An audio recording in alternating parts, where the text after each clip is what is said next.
Welcome to Samba Samba. Enjoy the video. In this video, I will explain how to replace a Mitsubishi Outlander tail light.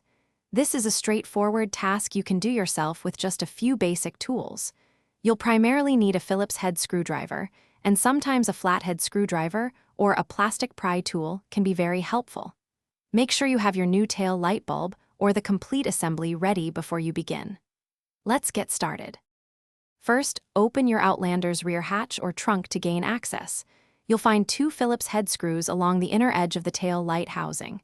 Carefully remove these screws and set them aside safely. Next, gently pull the entire tail light assembly straight back from the vehicle. It's held by retaining pins, so a little firm but steady pressure is usually needed.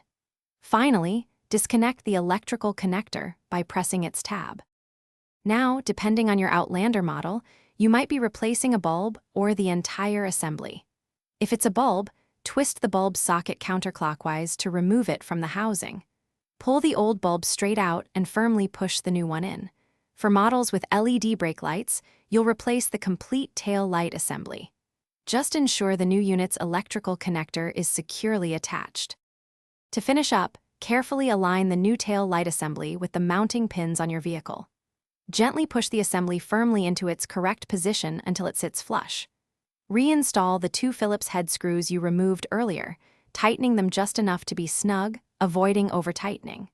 Finally, have an assistant check all your tail light functions, including brake lights, turn signals, and reverse lights, to ensure everything works perfectly. Thanks for watching. Consider subscribing if we helped you.